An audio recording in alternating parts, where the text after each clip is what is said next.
தஞ்சாவூர் மாவட்டம் பாபநாசத்தில் சாலையில் நடந்து சென்ற சத்துணவு அமைப்பாளர் இருசக்கர வாகனம் மோதி உயிரிழந்த நிலையில் விபத்து குறித்த சிசிடிவி காட்சிகள் வெளியாகியுள்ளன. இதுகுறித்து நமது செய்தியாளர் தீனதயாளன் வழங்கும் கூடுதல் தகவல்களை கேட்கலாம். தீனதயாளன், எந்த நேரத்தில் இந்த விபத்து நடைபெற்றது, எப்படி இந்த விபத்து ஏற்பட்டது, விவரங்களை சொல்லுங்க. வணக்கம் யுவராணி. தஞ்சாவூர் மாவட்டம் பாபநாசத்தில் உள்ள மேலரஸ்தா மெயின் ரோட்டில் வசித்து வருபவர் முருகானந்தம். இவர் பாபநாசம் அரசு ஆண்கள் மேல்நிலைப் பள்ளியில் சத்துணவு அமைப்பாளராக பணியாற்றி வருகிறார்.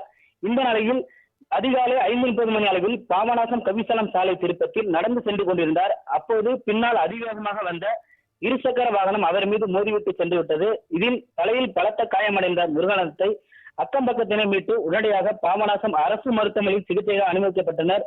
மேலும் சிகிச்சையாக கும்பகோணம் அரசு மருத்துவமனையில் அனுமதிக்கப்பட்ட போது அவர் சிகிச்சை பலனின்றி அவர் உயிரிழந்தார். இது குறித்து அவருடைய மகன் முகேஷ்குமார் கொடுத்த புகாரின் பேரில் பாபநாசம் போலீசார் வழக்கு பதிவு செய்து சிசிடிவி காட்சிகள் மூலம் முருகானந்தத்தை இருசக்கர வாகனம் மூலம் மோதிவிட்டு சென்றவரை வலைவீசி தேடி வருகின்றனர். விவரங்களுக்கு நன்றி தீனதயாளன்.